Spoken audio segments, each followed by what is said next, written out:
Alors, bonjour à l'équipe musicale qui est avec moi ce matin, à l'équipe pastorale, à vous qui êtes à la maison et qui célébrez avec nous notre grand Dieu.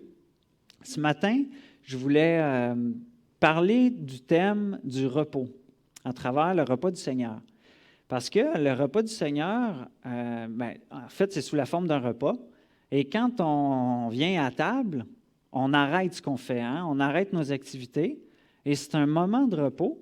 Mais le repas du Seigneur, c'est quelque chose d'encore beaucoup plus profond que juste une pause de nos activités. Et j'aimerais vous en parler ce matin parce que pour la plupart de nous, on a vécu une année éprouvante, une année fatigante.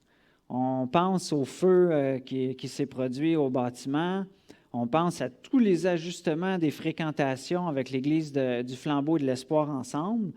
On pense aux assurances, au dossier des assurances, au rachat de matériel que les gens ont dû s'impliquer, à toute la paperasse puis la reconstruction, comment ça a été exigeant. On pense aussi au COVID qui nous a forcés à changer notre façon de vivre de manière radicale. Et en plus de ça, rajoutons que plusieurs, peut-être dans leur vie personnelle, vivent des souffrances, vivent la perte d'un être cher. D'autres vivent des luttes, des conflits. Donc, c'est une année qui est assez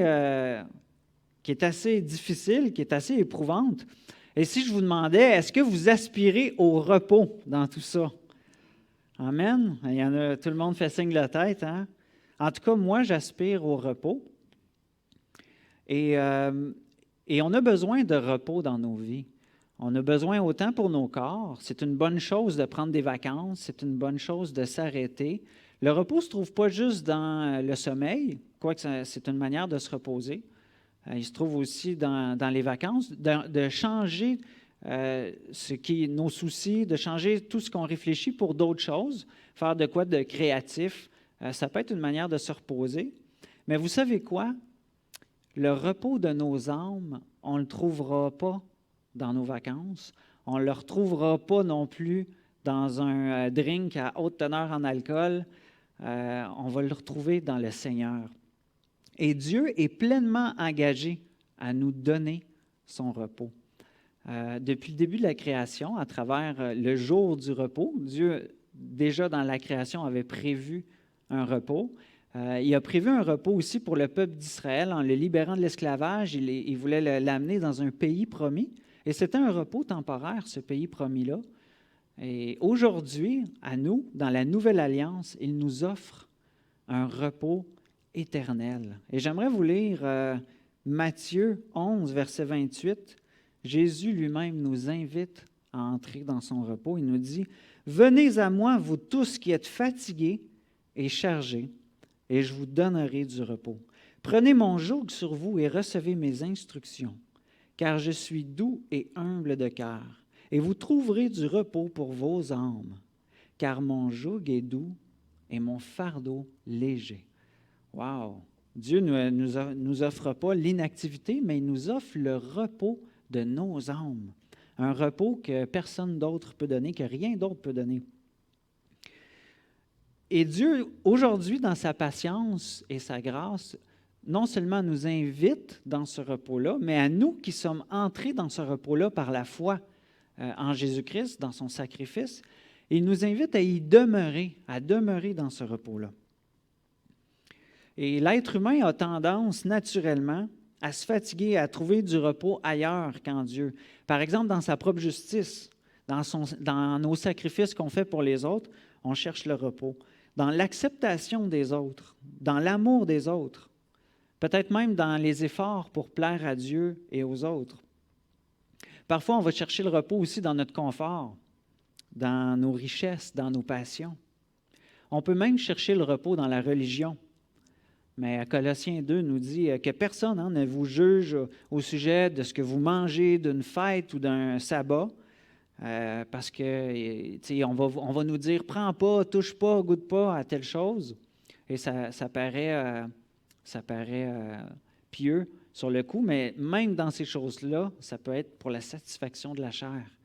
Et Dieu nous offre un repos qui est totalement différent. Le repos en Jésus-Christ. Dans l'Évangile de Jean, au chapitre 3, verset 16, Dieu nous dit qu'il a tant aimé le monde qu'il a donné son Fils unique, afin que quiconque croit en lui ne périsse pas, mais ait la vie éternelle. Et c'est tout un repos de pouvoir posséder la vie éternelle à travers Jésus-Christ.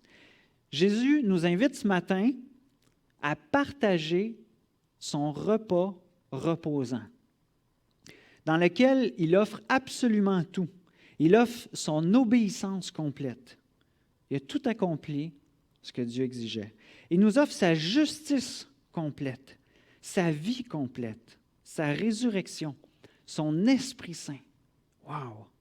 Il nous offre la vie éternelle en sa présence. C'est quelque chose de tellement reposant d'avoir cette paix-là, d'être réconcilié avec Dieu. Et qu'est-ce qu'on a préparé dans le repas de Dieu? Absolument rien. Il a tout préparé, ce repas-là, pour nous. On a juste à venir à sa table et partager son repos. Depuis le début de la création, depuis le début de la chute, Dieu avait préparé ce repos-là pour l'être humain. Et dans le repas pascal qu'il a partagé avec ses disciples, Jésus a pris un morceau de pain. Il l'a rompu et il a dit à ses disciples, « Prenez, ceci est mon corps livré pour vous. » Et de même, il a fait avec la coupe en disant, « Ceci est le sang de la nouvelle alliance. Prenez-en tous jusqu'à ce que vous en preniez de nouveau avec moi dans le ciel. » Et à travers le repas du Seigneur, on va non seulement partager ce repos que Dieu nous a donné à travers son sacrifice, à travers son corps et son sang, mais on a aussi cette espérance-là de vivre un repos éternel dans sa présence, où il n'y aura plus de pleurs, plus de larmes, où toute sa création va être restaurée. Et ça, c'est une belle espérance. Donc, prenons les éléments ensemble.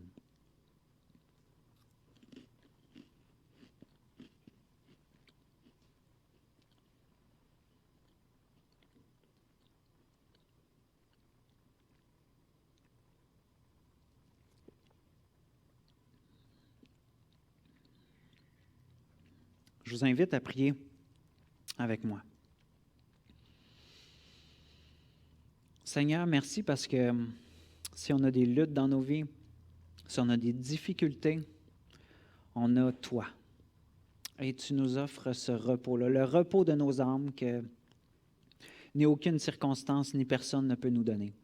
Merci de nous avoir donné cette vie éternelle-là qui a coûté ta vie, par laquelle tu as dû donner ton corps et ton sang pour le pardon de nos péchés. Seigneur, on est reconnaissant que tu nous aies fait entrer dans ce repos-là et que ce repos-là va se perpétuer jusque dans l'éternité.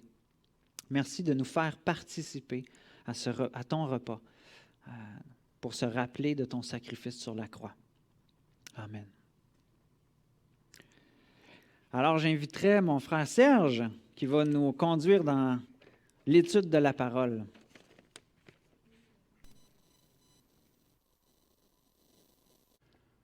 Alors, bonjour tout le monde. C'est vraiment un plaisir pour moi d'être avec vous ce matin. Il me semble que, surtout dans cette belle journée du 5 juillet, une journée de chaleur, de beau temps, on est vraiment contents. Je veux souhaiter des bonnes vacances à ceux qui vont partir en vacances cette semaine ou à ceux qui sont déjà en vacances. C'est le fun parce que vous pouvez, même en vacances, suivre les activités de votre église locale. Et puis, on est vraiment content que vous soyez présents et que vous continuiez, que vous soyez persévérants à nous suivre à chaque dimanche comme vous le faites. Merci beaucoup pour cela. Et j'espère que, bien que nous sommes loin, que la prédication, les louanges, tout ce qui est apporté, les petits films, le repas du Seigneur ce matin, que tout ça puisse vraiment contribuer à votre cheminement et puis à votre progression dans le Seigneur. Et j'en profite, tantôt je l'ai dit à guichet fermé, non, plutôt à micro fermé.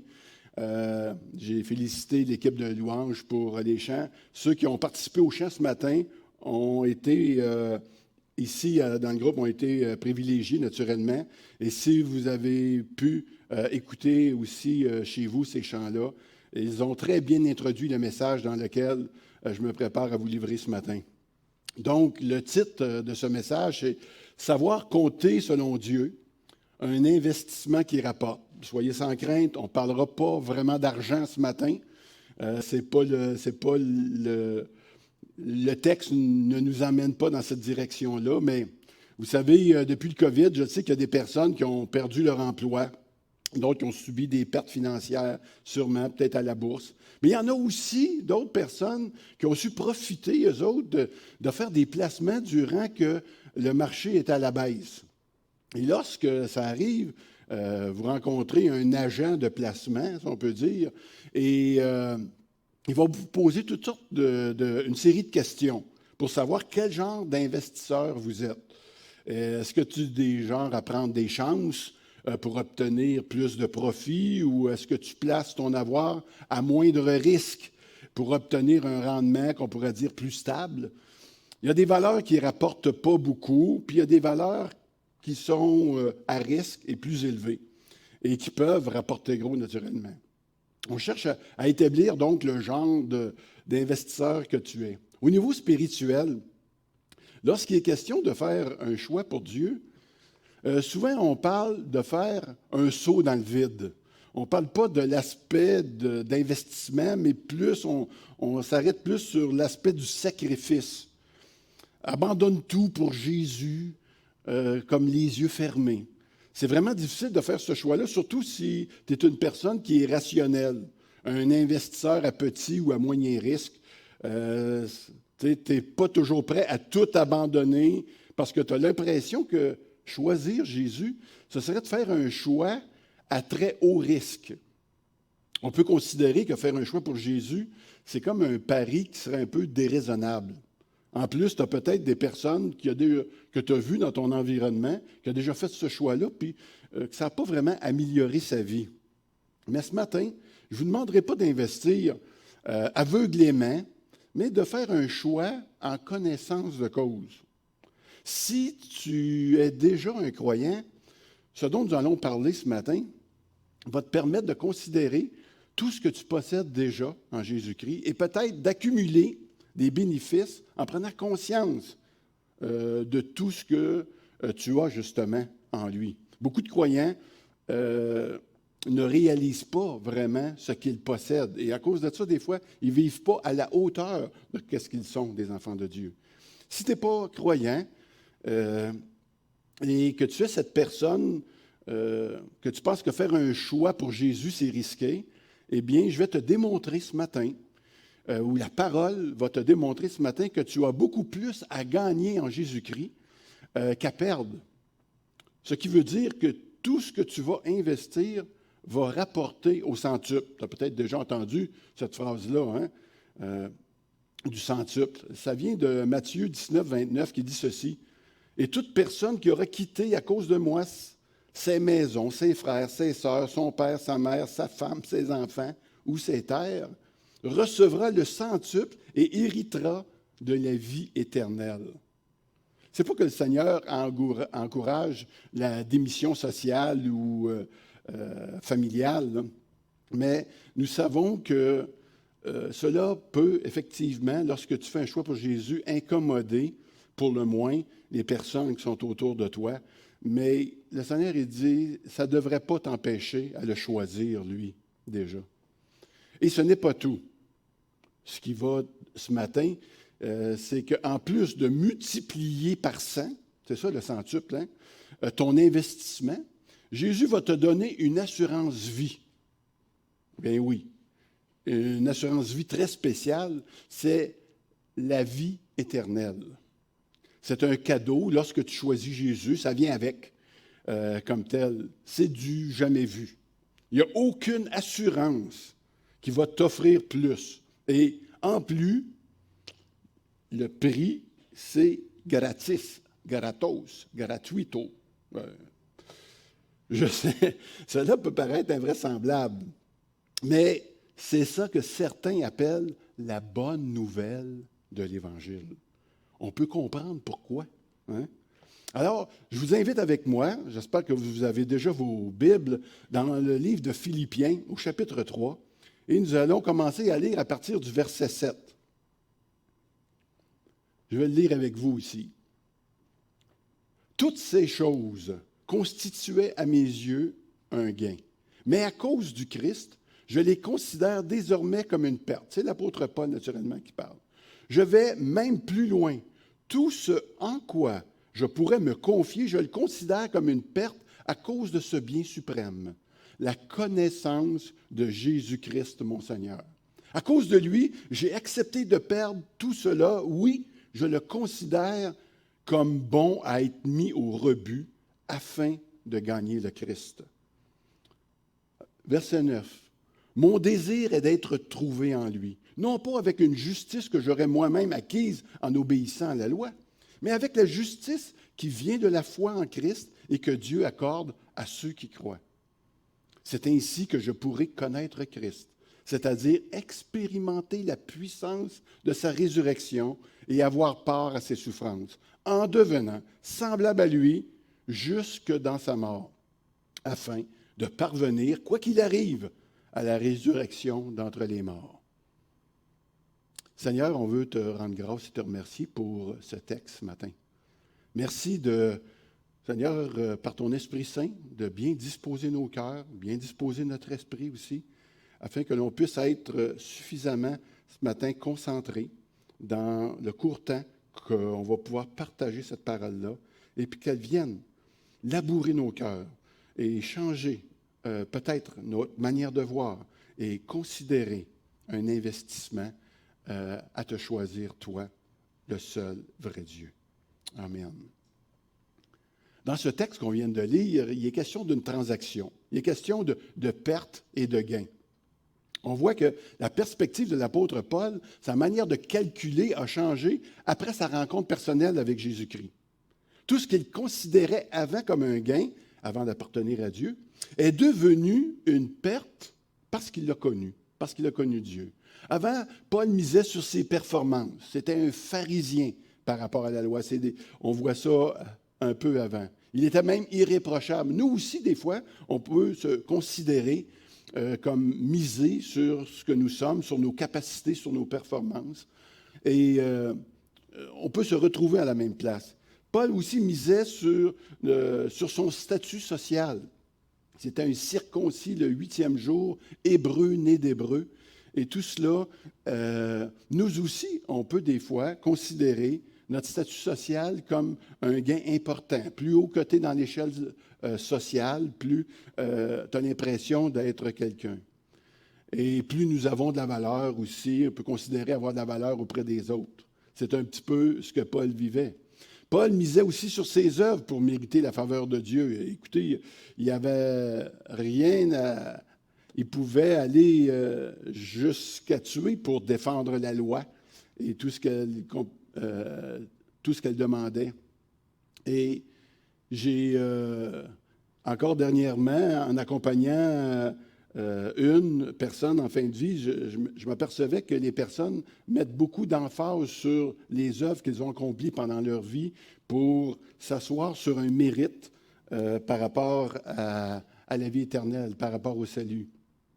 Et puis, on dirait que ça les satisfait de savoir qu'ils ont vécu une bonne vie puis qu'ils ont payé le prix. Mais un seul a payé le prix, on l'a vu au travers le repas du Seigneur, c'est encore Jésus-Christ. Mais Paul nous dit que dans ce texte, lui, il dit que tout ce qu'il était, tout ce qu'il faisait, il a tout regardé ça comme une perte. C'est une manière de compter de Dieu. Il a changé sa manière de compter, de voir les gains et les pertes. Lorsque j'étais ado, une petite anecdote, il y avait deux choses qui comptaient beaucoup pour moi. C'est le football et puis mes amis de football. Et je m'entraînais très fort à cette époque-là. J'étais jeune, là, au secondaire. Et mes coachs de football auraient pu me demander à peu près n'importe quoi. Je l'aurais fait. Et un jour, il est arrivé un instructeur, un coach là, d'un cégep, et puis il est venu me voir, et puis il m'a demandé d'aller jouer au cégep de Victoriaville. Et puis, il m'a promis certaines choses, dont il dit, je vais payer ton appartement, tu sais, puis il me parlait de me donner des choses. Et moi, ça me fascinait ça faisait partie de mon rêve, c'est ce que je souhaitais dans la vie. Et d'ailleurs, tous mes amis les plus proches de moi étaient rendus là-bas. Sauf que moi j'ai décidé d'aller au cégep de Sherbrooke, alors que mes amis n'étaient pas là, puis j'avais reçu aucune offre, et puis tout ça. Et à cause de quoi? À cause de Mona. J'avais rencontré cette femme-là déjà, bien que je ne sortais plus avec elle à cette époque-là. Je me suis dit, même en allant à Sherbrooke, peut-être que, puis je ne connaissais pas comment c'était une grande ville, mais j'ai dit, peut-être que je vais la rencontrer de nouveau. Et j'avais cette espérance de pouvoir vivre quelque chose ou pouvoir rencontrer cette jeune fille-là qui, il m'a semblé, valait tous mes rêves. Même aujourd'hui, quand j'y repense, je trouve ça assez particulier d'avoir choisi de m'en aller à Sherbrooke. Tu sais, et puis, mais c'était quelque chose de plus grand. Et elle avait déjà touché mon cœur. Puis là, je me disais, il y a quelque chose à faire là. Et puis, vous comprendrez que, en faisant ce choix-là, j'ai fait quand même un bon choix parce que ça m'a permis de la rencontrer. Et 42 ans plus tard, nous sommes, ou même, je pourrais dire 46 ans plus tard, on est toujours ensemble. Fait que j'ai fait un bon pari, je pourrais dire. C'est ce que Paul a vécu. Tout ce dont il s'est donné pour vivre, tous les avantages qu'il avait sous la loi, il devait être un peu la coqueluche des pharisiens. Il devait le voir comme un héros, celui qui fait respecter la loi de Dieu, qui est prêt à se battre et même à tuer s'il faut. Mais au final, après avoir rencontré Christ, il a considéré sa carrière, ses rêves, comme de la boue, en langage commun, comme de la boîte. Alors, Paul a considéré 5 avantages dans le texte qu'on va regarder ce matin. Vous allez voir, ça va aller quand même assez rapidement pour ceux qui veulent s'investir avec Jésus. Ça vaut vraiment la peine et de considérer tout le reste comme, mettons, du fumier. On va revenir là-dessus. Le premier avantage d'investir en Christ, c'est la connaissance. Il dit, toutes ces choses constituent à mes yeux un gain. Mais à cause du Christ, je les ai considérées désormais comme une perte. Je vais même plus loin. Tout ce en quoi je pourrais me confier, je le considère comme une perte à cause de ce bien suprême, la connaissance de Jésus-Christ, mon Seigneur. À cause de lui, j'ai accepté de perdre tout cela. Oui, je le considère comme bon à être mis au rebut afin de gagner le Christ.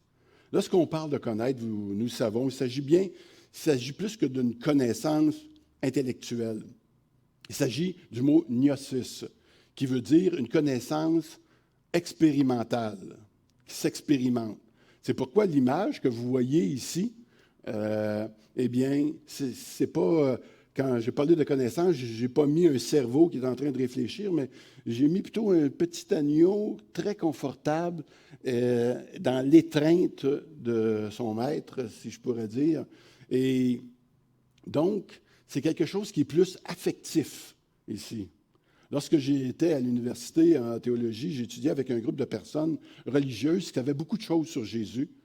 Mais quant à moi, ils me trouvaient un petit peu différent. Ils me disaient « Hey, toi, c'est drôle, Serge, on dirait que tu connais vraiment Jésus comme si tu étais en relation avec lui. » Bien oui, parce que la plupart des croyants, c'est ce qu'ils vivent. Hein? On vit une relation, et dans ce sens-là, même la Bible nous dit que « Je connais mes brebis me connaissent » dans Jean 10, 14. Et on voit dans Jean 17, 3 aussi, c'est que la vie éternelle, c'est qu'ils te connaissent, toi, le seul vrai Dieu. Ce terme, gnosis, est utilisé dans un certain contexte aussi dans l'Ancien Testament, puis il est traduit par le mot yada, qui désigne une connaissance intime, une union, un lien d'amour. Ce lien particulier est créé par le Saint-Esprit un jour qui vient te convaincre de péché, de justice et de jugement. Et là, Dieu, dans sa grâce, par le moyen de la foi, vient toucher ton cœur au plus profond. Jésus veut nous connaître comme un ami intime. Il veut nous confier ses secrets. Il veut qu'on le connaisse dans toutes les joies de la vie, mais aussi dans la vallée de l'ombre de la mort. Il veut que tu connaisses sa tendresse, sa compassion. Il veut une relation intime. Alors, si tu veux connaître le Seigneur, tu peux faire comme Paul. Renoncer à tout effort pour obtenir le salut, parce que le salut, c'est un don, et tout le reste est comme de la boue. Le terme est très fort, hein, quand même, quand on étudie le texte. Le mot boue, c'est un peu un mot gentil, mais on peut parler ici d'excrément. Pour les jeunes qui nous écoutent encore ce matin, du caca qui pue. Je pense que ça vous rejoint. Et c'est exactement ce que l'apôtre parle ici. On ne dirait pas que la Bible contient des mauvais mots comme ça, mais oui, en effet. Le Seigneur lésigne pas avec les mots. Parce qu'essayer d'être une bonne personne pour mériter le droit d'aller au ciel, là, c'est comme le pire des vices. C'est du caca. Et éventuellement, les œuvres deviennent un produit de la relation et non ce que tu cherches à faire pour arriver au ciel, pour mériter le ciel. Donc, le connaître intimement, on pourrait dire ça, ça vaut vraiment la peine d'investir. C'est le premier point. Tu ne trouves pas? On va aller voir le deuxième, si tu n'es pas encore convaincu.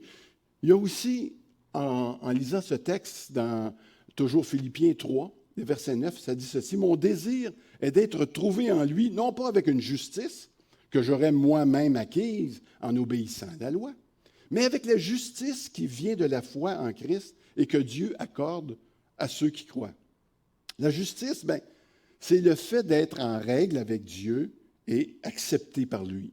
Quand un pécheur se repent puis qu'il accepte Jésus comme son Seigneur et se confie uniquement en son sacrifice pour expier les péchés, Dieu le traite ce pécheur-là comme s'il vivait la vie de Jésus.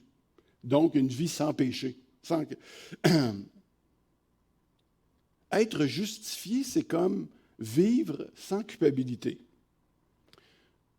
Je ne sais pas si tu peux t'imaginer qu'est-ce que ça peut représenter de vivre sous le joug que tout est de ta faute. Il y a des gens qui vivent comme ça.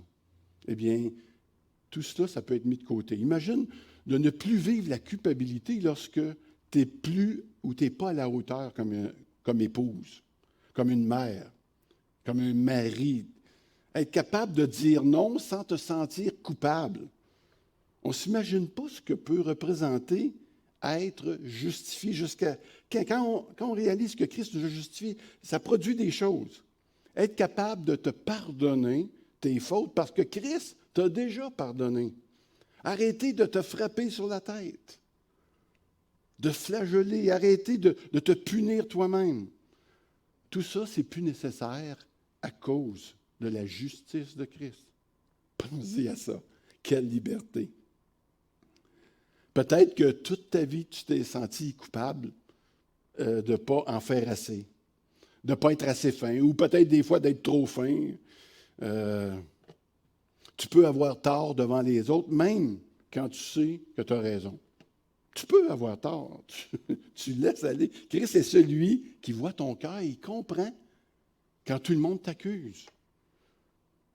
Tu as ce défenseur. Tu as ce Dieu qui est capable de t'entendre. Si on pouvait saisir davantage tout ce que ça donne, cette justice-là, ce que ça rapporte, ce serait des grands dividendes. Et il y aurait beaucoup moins de disputes, beaucoup moins de chicanes de couple, d'astinage, d'astination. Comment est-ce que tu as trouvé ça quand même intéressant? On a cette communion-là intime, et puis là maintenant, tu es délivré de culpabilité. Et voici un des avantages des plus capotants, le troisième. La puissance de la résurrection. C'est ainsi que je pourrai connaître le Christ, verset 10, c'est-à-dire expérimenter la puissance de sa résurrection. On vient d'avoir l'avantage de connaître Christ d'une manière intime et personnelle, Mais Paul veut le connaître d'une manière encore plus profonde, la puissance de sa résurrection. Paul sait qu'il n'y a aucune puissance dans la loi, pas plus que dans la chair. Ça ne donne rien tout cela pour vaincre le péché ou pour servir Dieu. En fait, lorsque tu connais Christ et qu'il t'a imputé sa justice, tu reçois, écoute bien ça, la puissance qui a ressuscité Jésus d'entre les morts. Oui, ça commence à t'intéresser, j'imagine. Écoute, si tu penses qu'aller sur la Lune, c'est assez un exploit, que penses-tu de la puissance de ressusciter un mort, qui réveille un mort? Redonner le souffle de vie à un mort, ça prend de la puissance, tu vas me dire. Et tu vas dire aussi que j'exagère un peu ce matin. Je ne pense pas qu'on va commencer à ressusciter les morts ce matin, je vous rassure. Quoique ça pourrait toujours être possible, mais on n'en est pas là. On ne parle pas de sortir les morts de leur tombe comme Jésus a fait avec Lazare. Mais la Bible nous dit que nous sommes spirituellement morts et que nous avons besoin de revivre. D'où l'expression « naître de nouveau ».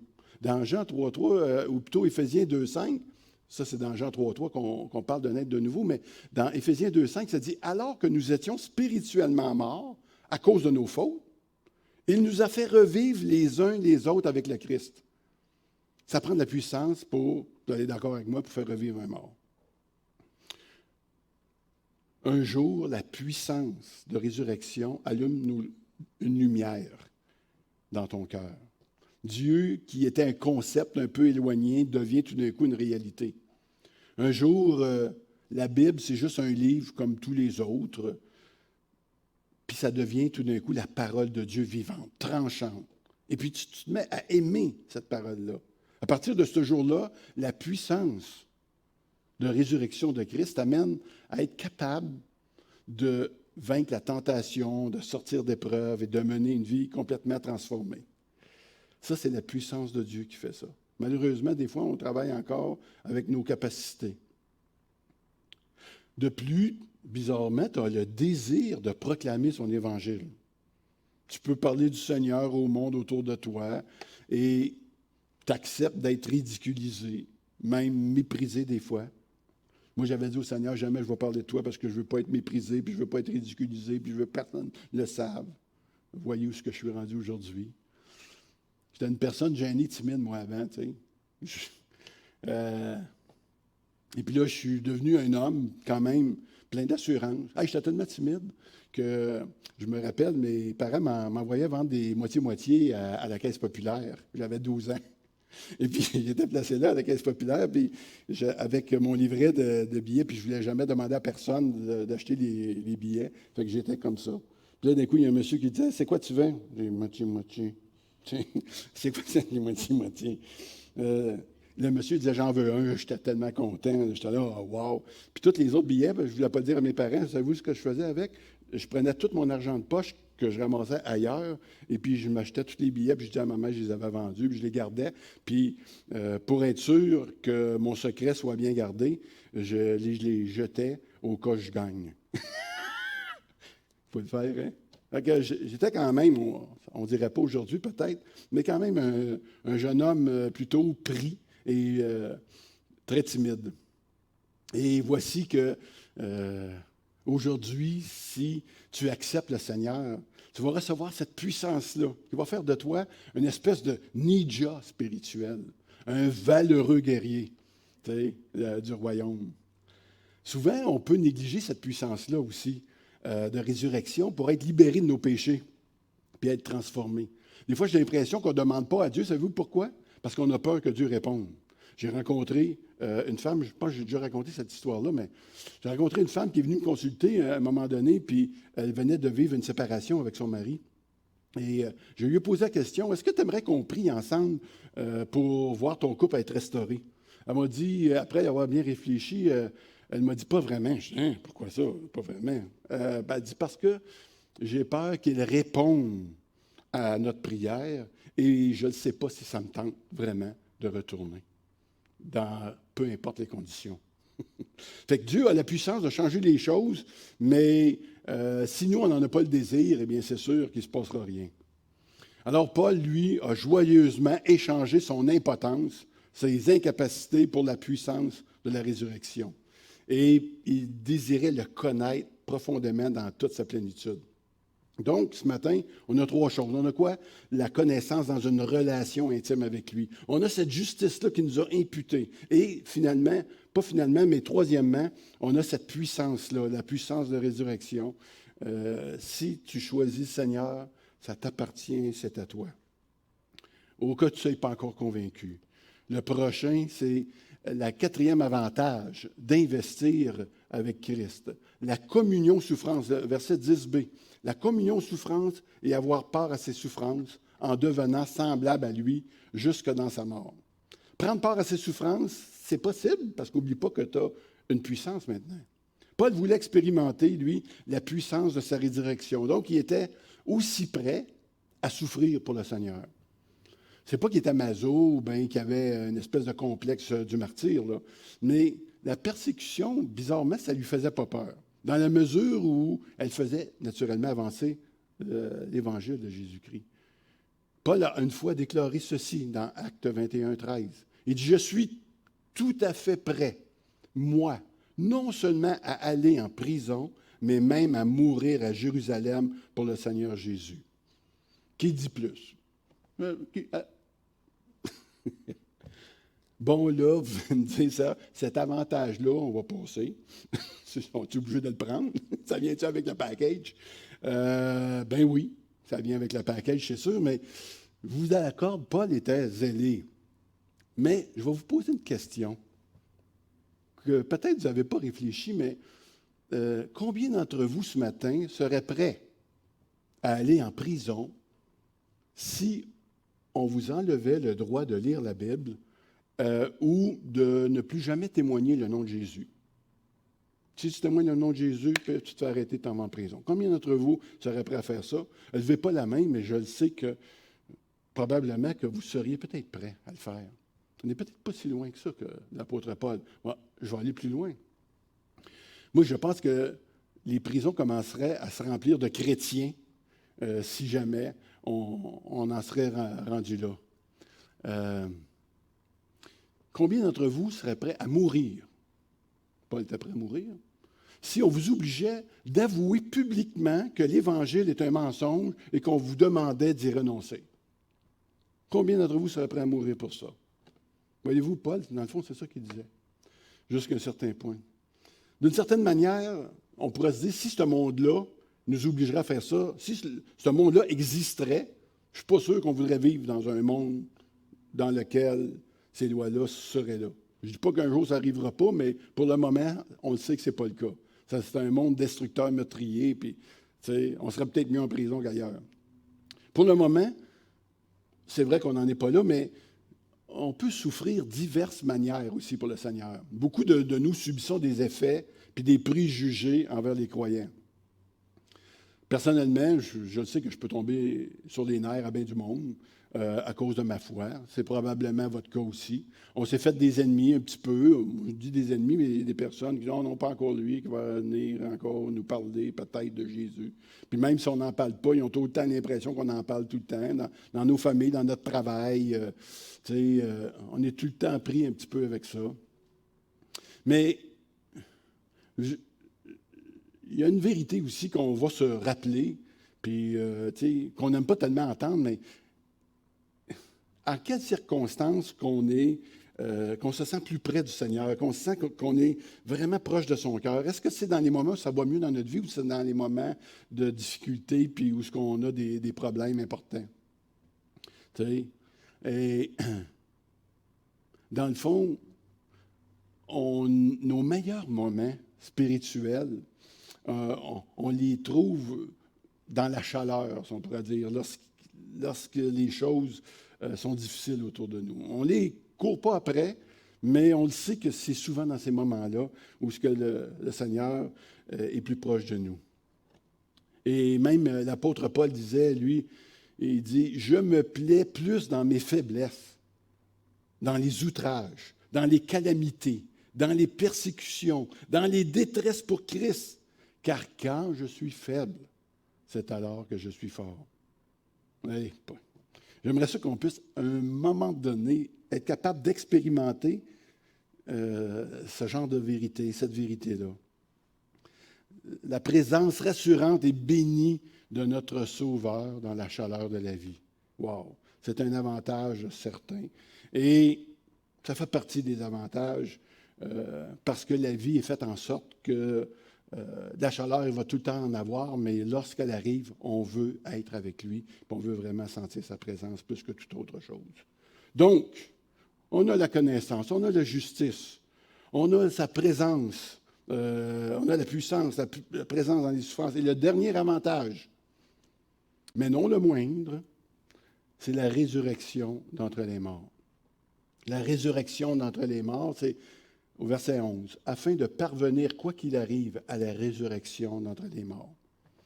Écoute, tu te cherches, tu te poses des questions sur ton avenir, eh bien, voici une réponse qui pourrait peut-être t'intéresser, parce que ta ligne de vie est tracée d'avance si tu investis ta vie en Jésus.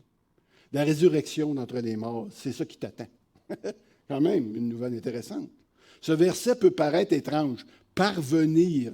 Tu sais, c'est comme si Paul donne l'impression que ce sont les œuvres qui vont lui permettre d'arriver à ce stade-là. Paul a toujours été certain de sa position d'enfant de Dieu. Je pense que ceux qui connaissent bien leur Bible le savent. J'ai dans Romains 8, 15, 17 et dans Galates 4 et 6 et tous les versets suivants qui manifestent vraiment que Paul était sécure par rapport au salut, pas à cause de ses œuvres, mais par la foi seule. Mais lorsqu'il le dit afin de parvenir à la résurrection, c'est une expression qu'on peut considérer non comme de doute, mais d'humilité, parce que il y avait peut-être des gens à Philippe, dans cette ville-là, qui pensaient avoir atteint la perfection chrétienne. Et Paul n'aurait jamais pensé qu'il était lui-même arrivé à ça. Hein? Il savait qu'il était sauvé, mais il savait aussi qu'il avait besoin de poursuivre sa course. On le voit dans les versets suivants. Et si vous me permettez une petite analogie en réalisant le texte ce matin, qui m'est venu à l'esprit, je dirais que la résurrection, c'est comme le déconfinement, après le confinement. Vous savez que la Bible, il y a beaucoup d'histoires de confinement dans la Bible. On a juste à penser à Jonas. 3 jours, 3 nuits bien confinés dans un poisson. Et pendant ce confinement-là, le Seigneur l'a emmené là ce qu'il voulait. Il l'a déconfiné. Et qu'est-ce qui est arrivé après ça? Une espèce de résurrection. Et la ville de Ninive s'est convertie. Bonjour, je suis revenu. Alors, il y a aussi le peuple hébreu à qui c'est arrivé aussi. Et, alors, eux autres, 40 ans, confinés dans le désert. Et lorsqu'ils ont été déconfinés, qu'est-ce qui est arrivé? Eh bien, ils ont pu rentrer dans les promesses que Dieu avait pour eux, dans la terre que Dieu leur avait préparée, là où il y avait le lait et le miel. Jésus aussi a été confiné. Jésus a été confiné 40 jours dans le désert, tout seul, là. Et lorsqu'il a été déconfiné, qu'est-ce qui est arrivé? Eh bien, il a commencé son ministère. Il a choisi ses disciples et il a commencé à annoncer l'Évangile. Nous-mêmes, on est confinés, on pourrait dire, dans un corps corruptible, dans une terre qui n'est pas notre vraie habitation. On est confinés sur cette terre dans un corps qui se détériore. Mais le moment venu, nous serons ressuscités, déconfinés, et nous allons recevoir un nouveau corps. Boy. Ça, là, et je pense que dans le déconfinement, je ne sais pas comment vous avez vécu ça, vous autres, mais moi, j'ai vécu ça comme quelque chose. Il y avait comme un besoin, il y avait quelque chose. Tu sais, ce matin, quand on était là, juste d'être ensemble, de pouvoir louer le Seigneur, de profiter de ce déconfinement-là, c'est vraiment quelque chose. Puis même là, il est très restreint encore, mais il y a peut-être quelque chose à réfléchir de ce côté-là. Depuis que nous appartenons à Jésus, hein, on sait pourquoi qu'on existe. On sait qu'est-ce que nous avons à faire sur la terre. On connaît notre mission. Et puis on sait où est-ce qu'on va aboutir après la mort, dans la présence, dans les bras de notre Sauveur. Et lorsque tu choisis Jésus, dans le fond, tu n'as pas une vie aléatoire. Ta vie prend maintenant tout son sens. Après la mort, tu ne t'en vas pas dans le trou comme certains le disent. Il y a une résurrection. Et quelle espérance! Vous avez été fin, fait que je vais conclure. Je vais inviter les musiciens. Maintenant, si tu n'as pas encore choisi Jésus, voici les avantages qui facilitent certainement de prendre ta décision. Voilà tout ce que tu gagnes en étant avec Christ. Est-ce que tu hésites encore à choisir? Dis-moi vraiment, qu'est-ce que tu possèdes qui vaut plus que ceci? Une relation intime avec ton Créateur. Qu'est-ce qui vaut plus que de vivre sans culpabilité en étant justifié par Jésus-Christ? Qu'est-ce qui vaut plus que d'avoir la puissance qui ressuscite les morts et qui t'amène à changer puis à vivre vraiment autrement? Qu'est-ce que tu as de plus qu'une communion de ces souffrances qui veut que tu sois fort maintenant lorsque tu es faible? Et finalement, qu'est-ce qui vaut plus que la vie éternelle avec un corps glorifié?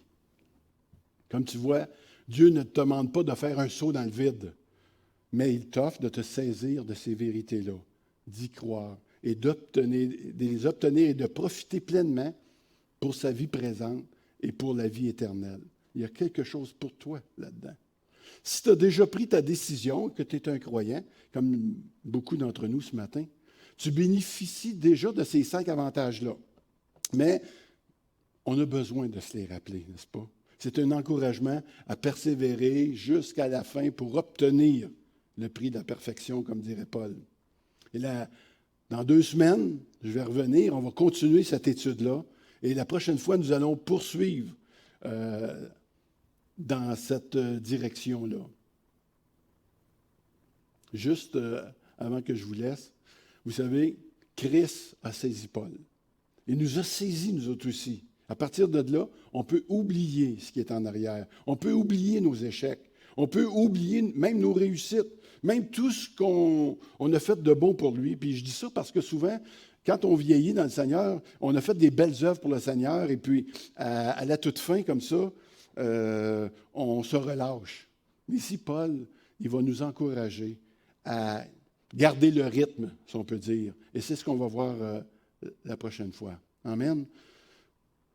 Je vais vous demander, on va prier ensemble. Seigneur Dieu, je veux vraiment te rendre grâce ce matin. Je veux te remercier pour ce que tu nous offres. Oui, c'est un beau cadeau.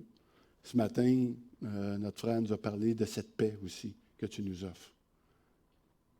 Tu nous as parlé aussi ce matin de ces 5 avantages. De te choisir, d'investir notre vie en toi, pour toi. Et oui, Seigneur, c'est pas, ce sont des gains qui rapportent au-delà de toute perte. Seigneur, on te demande de venir encore une fois, changer nos cœurs, nous montrer à quel point la vie avec toi peut être une vie pleine de bénéfices et qui est avantageuse. Et je veux te rendre grâce afin que tu nous communiques de plus en plus cet amour, cette vision de la vie chrétienne en Jésus-Christ. Amen. Amen. Alors, je vous laisse au bon soin pour un dernier chant avec Greg et son groupe.